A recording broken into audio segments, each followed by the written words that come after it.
নমস্কাৰ বন্ধুসকল at hour চেনেললৈ আপোনালোকক স্বাগতম। আমি সকলে গুৱাহাটী ইউনিভাৰ্চিটিয়ে পাব্লিছ কৰা provisional merit list of B Ed entrance under Guwahati University পাই গৈছোঁ।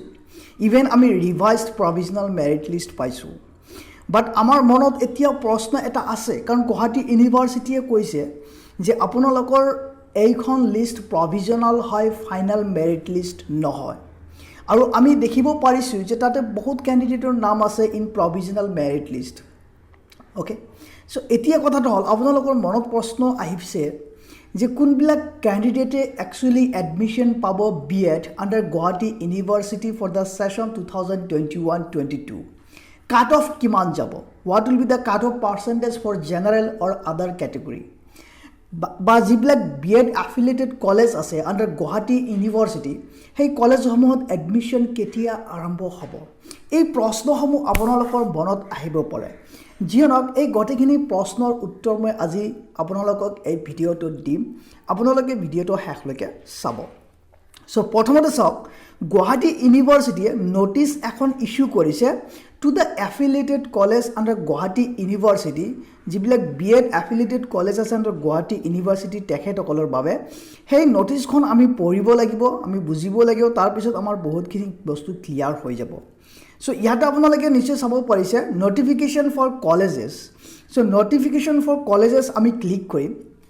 ক্লিক কৰাৰ পিছত ইয়াতে আমাৰ চাওক তিনিটা টাইপ আমাৰ নটিচ আছে। এটা হ'ল general examination notification, then sports notification. ইয়াতে আমি বিশেষকৈ চাব লাগিব জেনেৰেল নটিফিকেশ্যন। জেনেৰেল নটিফিকেশ্যনটো আমি ষ্টাডি কৰিম, ইয়াতে উল্লেখ কৰা আছে। চ' আমি জেনেৰেল নটিফিকেশ্যনত ক্লিক কৰিলোঁ। ক্লিক কৰাৰ পিছত চাওক, ইয়াতে আপোনালোকে চাব পাৰিছে B Ed counselling notification for the session 2021-22। So' এই নটিচখনে আমি বিশেষকৈ ইয়াতে আমি চাব লাগিব। চ' ইয়াতে আমি নটিচখন ডাউনলোড কৰিম। আমি ডাউনলোড কৰি চাম আমাৰ নটিফিকেশ্যনটোত কি আছে, কি কৈছে ইয়াতে আমাৰ admission of B Ed for the session 2021-22ৰ বাবে। চ' ইয়াতে চাওক আমাৰ আহি গ'ল নটিচটো। Basically, this notice was issued on 31st December 2021. So, notice কি কৈছে ইয়াতে চাওক আপোনালোকে, It is for the information of all heads of the colleges or institution affiliated under Guwahati University who are eligible to admit B.Ed students for the session 2021-22 from the merit list of GU B.Ed Set 2021 that counseling candidates from among the merit list will be conducted by the respective colleges or institution per the following guidelines. ইয়াতে কি কৈছে, যিবিলাক জিউ affiliated B Ed college আছে বা B Ed admission দিব পাৰে under Guwahati University, সেই college বা ইনষ্টিটিউশ্যনসমূহৰ হেডছক কি কৰিছে, কিছুমান গাইডলাইনছ ইছ্যু কৰিছে বাই গুৱাহাটী ইউনিভাৰ্চিটিয়ে। আৰু সেই গাইডলাইনছ মতেহে কি কৰিব পাৰিব, বি এড এডমিশ্যন দিব পাৰিব for the session 2021-22। First guideline কি কৈছে আপোনালোকক চাওক, the cut off marks to call for counselling is as follows. মই আপোনালোকৰ লগত ডিছকাশ্যন কৰিছিলোঁ list of B Ed colleges under Guwahati University, both private as well as government. লগত আমি ডিছকাশ্যন কৰিছিলোঁ ইনটেক কেপাচিটি কিমান হয়। গতিকে আপোনালোকে কোনখন কলেজত এডমিশ্যন ল'ব বিচাৰে, সেই কলেজৰ ৱেবছাইটত গৈ পেলাই আপোনালোকে খবৰ ল'ব পাৰে যে কেতিয়াৰ পৰা এডমিশ্যন ষ্টাৰ্ট হ'ব বি এড, বা এপ্লিকেশ্যন কেতিয়াৰ পৰা ষ্টাৰ্ট হ'ব আপোনালোকে চাব পাৰে আৰু সেইমতে প্ৰচেছিং কৰিব পাৰে। যিয়ে নহওক, মই লিংকটো আপোনালোকক ডেছক্ৰিপশ্যনত দি দিম। ইয়াতে প্ৰথম পইণ্টত কি কৈছে যে যিবিলাক বি এড কলেজেছ আছে আণ্ডাৰ গুৱাহাটী ইউনিভাৰ্চিটি, তেখেতসকলক ডাইৰেক্ট কৰিছে যে কোনবিলাক কেণ্ডিডেটক কাউন্সেলিঙৰ কাৰণে মাতিব for the admissions in B Ed courses for the session 2021-22। So' first condition আপোনালোকে চাওক, ফৰ আনৰিজাৰ্ভড বা জেনেৰেল কেটেগৰী কেণ্ডিডেট যদি 60 মাৰ্কছ পাইছে ইন দ্য এণ্ট্ৰেঞ্চ এক্সাম, তেখেতসকলক কাউন্সেলিঙত মাতিব। আৰু যদি ৰিজাৰ্ভড কেটেগৰী হয়, SC, ST, OBC, EWS যিয়ে নহওক, ৰিজাৰ্ভড কেটেগৰী হ'লে মিনিমাম 50 পাব লাগিব এণ্ট্ৰেঞ্চ এক্সামত, তেতিয়াহে আপোনাক কাউন্সেলিঙত মাতিব বা ইনষ্টিটিউশ্যনক মাতিব দিছে। গতিকে ইয়াতে আপোনালোকে এটা কথা মনত ৰাখক, যিবিলাক আনৰিজাৰ্ভড কেটেগৰী কেণ্ডিডেট আছে, যদি 60 পাইছে আপোনালোকে এণ্ট্ৰেঞ্চ এক্সামত, তেনেহ'লে আপোনাক কি কৰিব, কাউন্সেলিঙত মাতিব বি এড এডমিশ্যনৰ বাবে।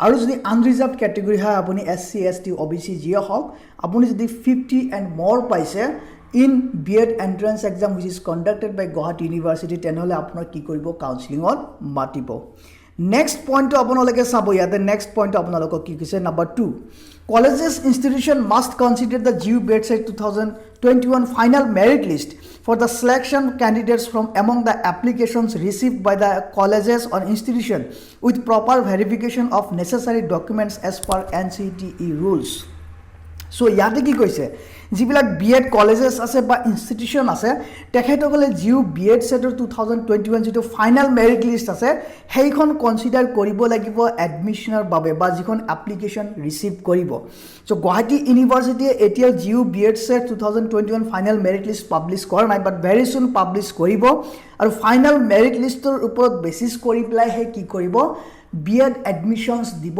পাৰিব যিবিলাক B.Ed colleges আছে affiliated colleges আছে under Guwahati University next আপোনালোকে চাব third number guidelines কি কৈছে colleges or institutions will notify the admission process date of issue form and date admissions only after publication of the final merit list by the university ইয়াতে আপোনালোকৰ মনৰ এটা বহুত ডাঙৰ প্ৰশ্নৰ উত্তৰ আহি গল প্ৰশ্নটো আপোনালোকৰ হল যে যিবিলাক B.Ed colleges আছে affiliated B.Ed colleges under Guwahati University এই কলেজ সমূহত কেতিয়া এডমিশন এপ্লিকেশন স্টার্ট হ'ব কেতিয়া আৰম্ভ হ'ব সো ইয়াতে Guwahati University ডাইৰেক্টলি অৰ্ডাৰ কৰিছে to the affiliated B.Ed colleges under Guwahati University যে after the declaration of final merit list কি কৰিব পাৰিব or publication of final merit list college বিলাকে বা institution সমূহে কি কৰিব পাৰিব admission process start কৰিব পাৰিব date of issue of form last date of application date of admission এই গটেখিনি ডিটেইলস বা admission schedule issue কৰিব পাৰিব only after the publication of final merit list before that নোৱাৰে সো আপোনালোকে এতিয়া নিশ্চিন্ত হৈ থাকিব কাৰণ গুৱাহাটী ইউনিভাৰ্সিটিৰ ফাইনাল মেৰিট লিষ্ট পাবলিশ কৰা নাই নেক্সট fourth number guidelines তো আপোনালোকে চাব ইয়াতে the reservation as per government Assam norms be applied for selection candidates obviously আমাৰ অসম চৰকাৰৰ যেটো reservation rules and regulation আছে হেতু এপ্লাই কৰা হ'ব on the admissions of B.Ed for the session 2021 and 2021 and 22 next sabo আপোনালোকে number 5 the list of admitted candidates shall have been sent to the nodal officer IEOMS GU email address okay the admission list should be sent in Excel file format as shown below so আপোনালোকক ইয়াতে কি কৈছে বিশেষকৈ এটো ইনষ্টিটিউচনৰ বাবে হয় notice তো list of admitted candidates কোনবিলাক ক্যান্ডিডেট এডমিশন দিব পাৰিব বা দিব সেই লিষ্টখন আপোনালোকৰ কি কৰিব যিবিলাক ইনষ্টিটিউচন আছে বা B.Ed colleges আছে under Guwahati University সেই কলেজসমূহৰ যেটো হেড আছে তেখেতসকলে কি কৰিব এড্ৰেছ কৰিব okay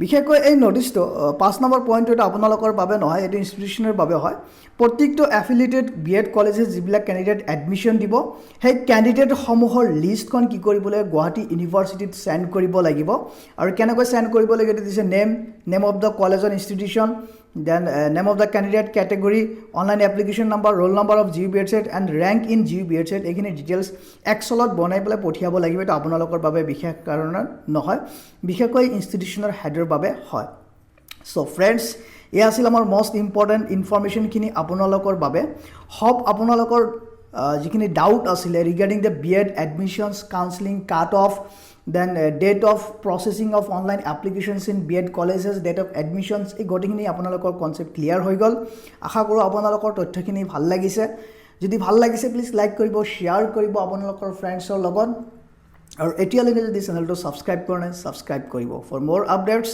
press the bell icon thank you have a great day joy I Ahom and once again happy new year to all of you thank you